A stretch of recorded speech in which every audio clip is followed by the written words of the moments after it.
Hello and welcome to Japan by River Cruise with your hosts Ollie and Bobby. I am Bobby Judo. I'm calling in from southwestern Japan. And I'm Ollie Horn. I'm calling in from southwestern UK. So today on our first ever episode, we'll be discussing some unfortunate messaging in Japanese advertising. And as always, we're going to take an in-depth look at the world of Japanese river cruises, including this week's river cruise recommendation. Right, Ollie? Yes, that's right. This week we're going to be looking at the first coin-operated cruise in Japan to include both a his and hers toiletry set. Also, the Japanese National River Cruise Health, Safety, and Hygiene Regulatory Commission will tell you why we think there should be one. But first, it's Soap Talk.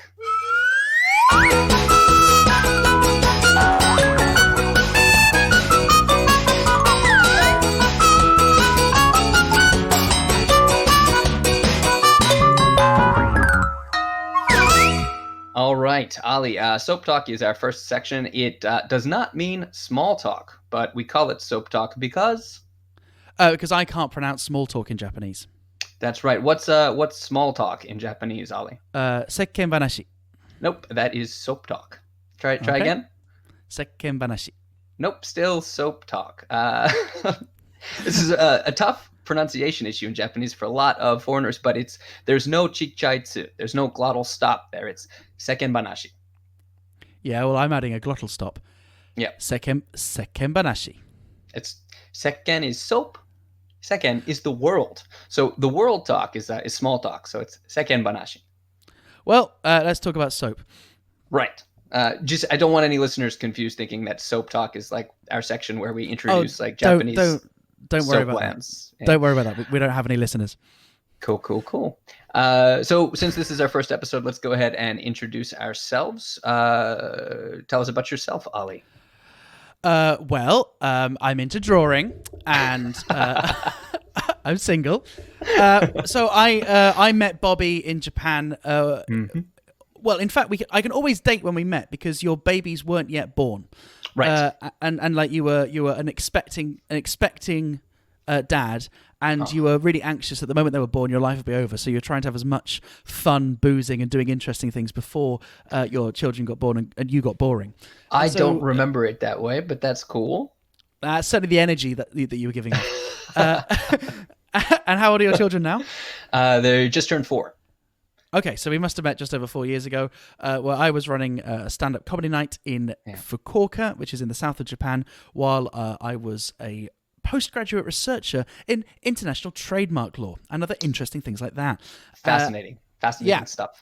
And then Bobby and I ended up working together on a number of media projects in Japan, where Bobby works as a televisual presenter. That's right. I am what I call a gotochi gai tare, a foreign talent working locally. Gotochi in Japanese means like regional or the area, and they use it to describe like gotochi yuru kyara, which is like the regional plush mascot, or gotochi gurume, which is like the local famous food. So I call myself gotochi gai tare, foreign talent, because that sounds better than saying I'm not actually that famous.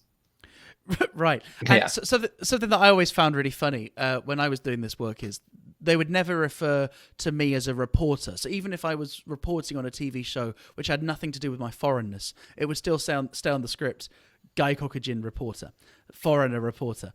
And so it's like my role was defined by the fact first that I was the foreign face rather than doing any reporting, which is fair enough because the quality of my reporting wasn't particularly in depth.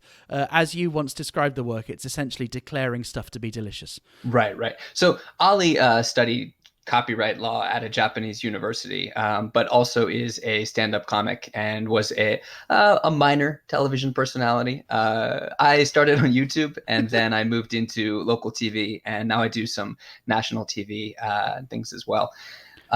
So those are where our Japanese perspectives are coming from. We are both huge fans of the Japanese river cruise, and we both do comedy. I think you can get kind of like different stand-up comedy perspectives as well, because Ali travels the world doing stand-up comedy, and I write funny jokes. So two different kind of angles. So I've commercialized my limited comedy ability. Bobby has yet to commercialize his extensive comedy ability. But in order to provide some wider context, Bobby, give an example of quite how famous you are. I think the best way that I can describe how famous I am in Japan is that, like, if I'm on the train or if I'm walking down the street, someone will come up to me and be like, "Oh, I'm a huge fan. Can I take a picture with you?" And I'll say, "Yeah, sure." And they'll take a picture and they'll go home and they'll put it on Instagram and they'll tag me and they'll say, "Look who I met in town." And all of their friends underneath in the comments will go, "Who?" like, so that's but no, I do. I rode the train today, and I got like 4 different people on the train stopped and asked me for an autograph or asked me for a picture. And so, like, I'm not so famous that I am no longer like able to take public transportation, but a large part of that is because I really like it when people recognize me. It's like you're going on the train hoping. I make eye contact with everybody. That must really annoy the other passengers on the train, which don't watch your stuff. They're going, yeah. I wish they knew. Right, so this is supposed to be talking about our soap talk, and right. we have a. I think that's it, really, isn't it? I mean, really, soap talk is. Yeah, right, do you know but what? Before we move on, there's something that you reminded me when you said something about how they always presented you as like a gaikokujin reporter. Yeah. And how like that was part of your identity. It reminded me, I saw somebody on a Japanese TV show the other night where like her katagaki, her description, her title that they were giving her as, you know, a personality on the show was bisexual model. It's like, as bisexuality has nothing to, like, she doesn't model bisexuality. She is a model and she happens to be bisexual. But like they were like, whatever her name is, 23 years old, bisexual model. And that's brilliant. Yeah, maybe it's not like a reality TV show or anything.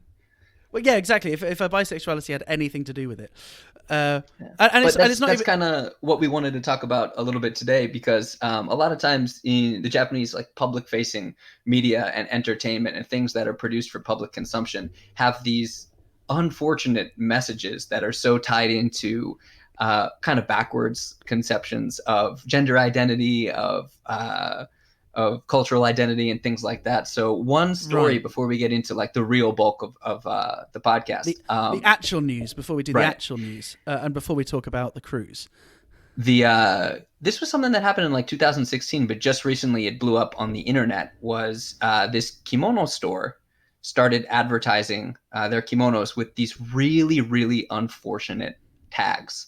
And I'm sure they got a lot of criticism for it at the time, but somebody just recently uploaded it to Twitter and the internet like exploded because of it. The most offensive one is the picture of a girl walking across the street in a kimono. And so just for some context, what were these posters for? Were they just advertising a particular kimono brand? It was a kimono store. It was a kimono store that was trying to sell more kimono by appealing in these very, very variegated and very like weird ways. And most of the ways just drew immediate negative attention and backlash and criticism. And the worst of them was, the slogan was, Hafu no ko ga umitai kata ni. That's Hafu no ko ga umitai kata ni, which is for it doesn't specifically say women, it says for people, but it says for people who want to give birth to a mixed race child. We recommend kimono. Wearing kimonos, buying and wearing kimonos to, I'm assuming, women who want to give birth to a mixed race child. And they just got like bashed from all sides. Yeah. And actually, I've got the poster in front of me. It's a very beautiful poster. Like, it's classy, right? It's very classy. Very classy. It's very nice. And there's a young girl kind of walking in her kimono and her slippers, with actually no one around her. She's there alone. So, you know, if this poster were to be true to its messaging, it should be like the Lynx advert where there's like a guy that's running down the street with a load of women chasing him. Really what it should be is like her at an international exchange party with a load of really dodgy 20-year-old exchange students from the Midwest who are creepily are trying to have sex with her. Yeah, right. We're trying to impregnate her. No, that's what. So what I liked about this was that the contrast between how classy the image is with when you break down the subtext of what the slogan is saying. It's like, for Japanese women who would like to have a foreigner ejaculate inside of them. And it's quite nice formal Japanese, right? They use the word kata rather than hito, or yariman. Or slut or something like that.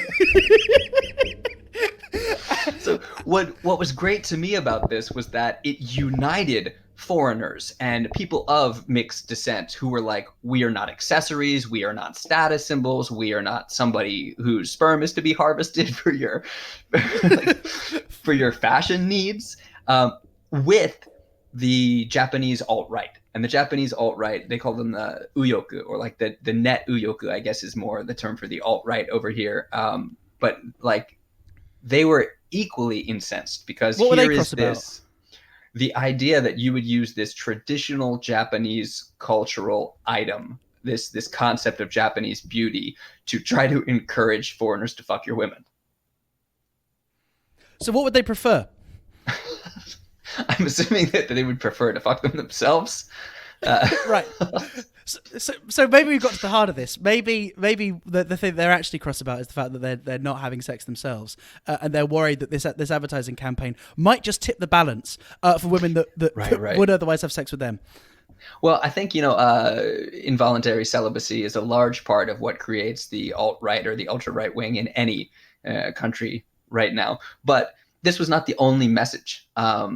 This was not the only message. There are a couple other slogans. One was, Nanpashite kuru hito ga heru. Nanpashite kuru hito no nenshu ga agaru, which means the number of people who hit on you will decrease, but the ones who still do will have a higher yearly salary. Are we suggesting this isn't true? Because a girl wearing a kimono is somewhat intimidating, right? Well, so intimidating that you wouldn't be able to come inside her, because the first slogan seems to disagree with that. No, but maybe there is a certain kind of mystique and elegance to someone wearing a kimono, and often people wear kimonos on special occasions, and that would prevent me from going up and speaking to them, right? Because they might be wearing a kimono because I don't know, they're off to a funeral. Well, there's two things that I would say to that. The first is that I would say that there's an incongruity in the message between the idea that it gives you this elegance and this class that will attract a better class of men, is undercut by the fact that it's saying you can put on this element of class to gold dig, essentially. Right, and also there's a necessary tension between the idea that it's going to be a foreign individual that's going to be hitting on you, and that foreign individual is going to be in Japan, where there are famously no rich foreign people in Japan. Right. Except I think there were 4 slogans in total, and they all came from totally different directions. And they all attacked this same trying to sell the idea of the kimono in different ways. Those were the first 2. I don't think they intended them to be taken together because they're all so different. Right. One of them is just kiru toyu oyakoko mo aru. Which are you familiar with oyakoko? Yeah, because they have oyafuko in Fukuoka. Yeah. So oyakoko is the idea, children taking care of their parents, doing things to make their parents happy. And in Fukuoka, one of the most famous downtown nighttime asobiba, it's not quite a pleasure district or a red light district, but it's where all the clubs and dance halls and young people go to do things that would make their parents unhappy. It's like oyafuko. Which, as I'm saying this, I'm realizing the kanji are totally different and they're different concepts, but they were always linked in my mind. Apparently, they changed the kanji though. Apparently, so you are right. Yeah. They changed they changed the kanji a couple of decades ago in order to make the street not seem like that. But that is the origin. They changed the name completely, but I think they changed it back, and it's still not what I was trying to say it was. So, but that's cool. So one of them is just you can take care of your parents. You can please your parents by wearing a kimono. That is one form of living up to your parents' expectations. Right. Is wearing a kimono, which is not offensive in any way that I can see. And then the last one is kimono o kiru. Well, I suppose it is offensive if it's implying that your parents want you to go and get laid. Again, I don't think these were intended to be taken as a set. I don't think it was step 1, please your parents. Step 2, bag a rich foreigner and have a child who you don't care about, other than as a fashion accessory. And then step 4, which is the last one, is kimono o kiru to tobira ga subete jidou doa ni naru, which means when you wear a kimono, all doors will open automatically. All doors will become automatically opening doors. Which again, I think the idea is that if you're wearing a It's a bold kimono, technological claim, isn't it? yeah, like I think Maybe what it's they're got trying to Bluetooth or say something. is that people is that people will open the door for you, but that's not an automatic door. Like that's not what an automatic door means. That's somebody doing that. Right, right. So, like if I have a cart and get you to push it, it doesn't become an Yeah. automatic cart. Um, well, And just to backtrack just a little bit, when what you were saying about the idea that it's not necessarily untrue that people won't hit on uh, a Japanese woman as easily if she's wearing a kimono. Just as a counterpoint to that, I would say, have you ever been to a Natsumatsuri? yes. They're full of young Japanese women and men, but they're all wearing yukata. They're all wearing a form of kimono, a more casual Yeah. kimono. But still, I mean, that's like Nampa City. That's Yeah, like I that's like remember quite a few yeah. years ago. I went on one of these. They have these like boat tours in Tokyo where a load of young people go on like an all-you-can-drink boat for about 3,000 yen, and you Not a have river to. And cruise though. no, it's absolutely not a river cruise. It's like a Because party boat. it's a party boat. Yeah, it's definitely Yeah. not a river cruise. And so you get like I think it's like 5,000 yen off or something crazy if Hang on a you're sec. all I'm wearing. making just a note because in a future episode, I want to deal with the idea of like what is the line between party boat and river cruise. Like I think there are a handful of categories, and we could. This is just we can edit this out if you want, but just for my own notes. Party boat. What constitutes a river cruise? What constitutes a party boat? And when is it just a ferry? I think we'll keep this in because I think our listeners care. Okay. So it's like 5,000 yen off or something ridiculous if you wear a yukata, I think it was, right? Yeah. And so I was like, well, I'm going to go and buy one then. As long as I can get it for less than 5,000 yen, I'm quids in. And obviously they're incentivizing people to do this, so everyone like looks And you end nice. up with a yukata. Yeah, right. Well, that's what I thought. But I ended up buying like pajamas or something which according to them, on a technicality, wasn't a yukata because Did you it buy a had like. jinbei? Probably. I don't know what I bought, but what it was not like it didn't meet their specifications, and it was like Jinbei is like a combination short pants and then like yukata style well, jacket style garment, it might have upper been body yukata garment. style, but it wasn't yukata enough. And I remember getting it and obviously that like this guy took absolute delight in charging me an extra 5,000 yen, even though I'd clearly made the effort and like jump through their hoops. Right. And it does, it did make the party fun. Everyone looking nice and dressed up. So, but I think the reason why this story has hit the headlines is because people are principally cross about the one which is saying if you want to have mixed race children, use a kimono.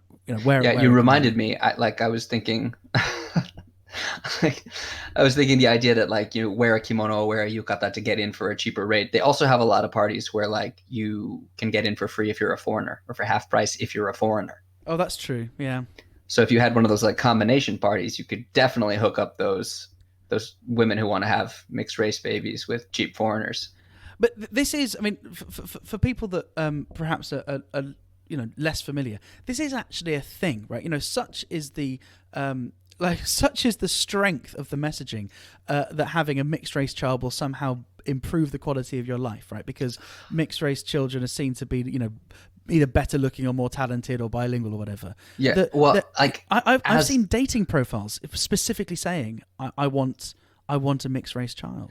There were a whole bunch of news stories a little while back about share houses are becoming popular, and they sell them as these like you can live in a foreign friendly share house where you have roommates or people in the same share house, and that'll help you speak English. But then what they found were women were going to live in them because they wanted foreign babies, and they weren't looking necessarily to get married. They weren't looking to catch a husband. They just wanted a donor, for lack of a better term. But as somebody who has I have two mixed race children, or as I like to call them, one pure child. Yeah. That was just awful. Like, how am I going to phrase this? And it was not well, was the answer. But as somebody who has two half girls, I see people all the time who come up and they say, oh, half children are supposed to be more elite. They're supposed to be smarter. They're guaranteed to be bilingual. They think that all mixed race children they grow up to be beautiful or super handsome. And whereas your children are actually ugly dipshits. Hey. No, but isn't that the point, that it's really unfortunate that your children are absolutely first class adorable? That your argument has zero credibility, because they are the kind of platonic ideal of what a cute little 3-year-old, 4-year-old girl should look like. I can't get upset when somebody comes up and goes like, "Oh, they're so cute, they're so cute," but people will come up and go like, "Oh, I wish I had a half baby," which is like, number one, is like, you should never say that in English, because it sounds like some serial killer shit. Like, what are you gonna do with half a baby? And the other thing is, like, you can't treat them as a status symbol or as an accessory, because like my wife and I didn't have kids to try to fit this little fashionable accessory into our lives. We had did kids it to save your marriage. Try to save our marriage. Yeah. You remember that set I did, huh? Cool. Good to see that you're going to do my jokes on this show as well, and not just in your own shows. Good. It's one thing when you like steal a joke when I'm not there, like you do it on stage in like Turkey or wherever the fuck you do your stand-up. It's another thing to do it like on a show that I'm a part of. Oopsie, caught out. I didn't know that was your joke, but it's good to show. It's good to know that we're both excellent humorists. How did you not know that was my joke? Ah, well, selective memory strikes again. So I mean, the thing is, I don't think the people that made this sign, I don't think they think they were being sexist. I think this is like a classic example of them thinking, well, what do I know about what young girls like, right? Yeah. And why don't I just amplify that to the nth degree?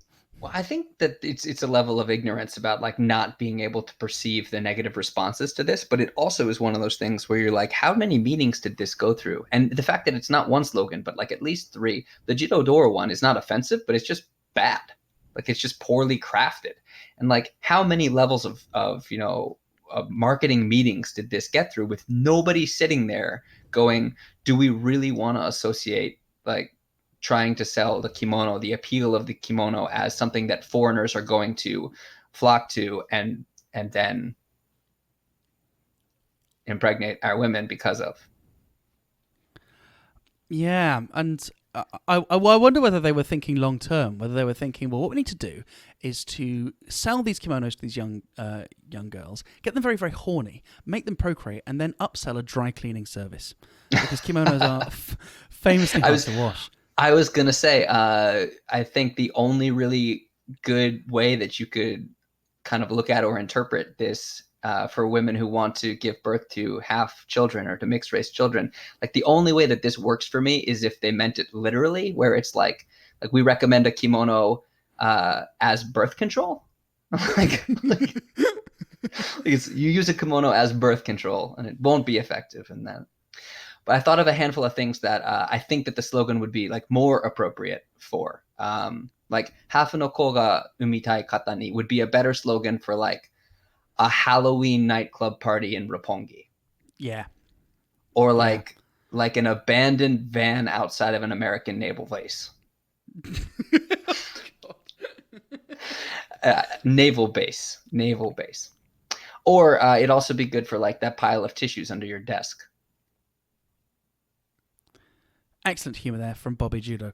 Bobby, we've talked about Japan enough. Let's talk about our own countries in a section that we call My Country's Worse Than Yours.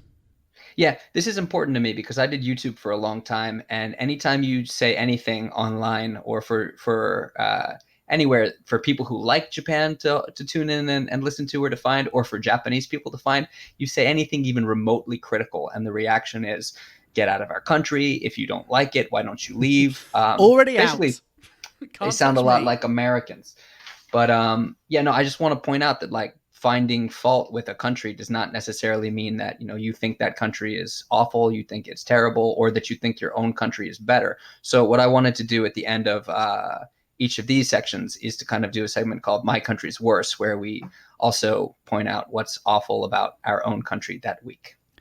Yes, because that's always the best way to win an argument. If someone is coming at you and saying something critical, the best way to diffuse that is to say something critical back at them.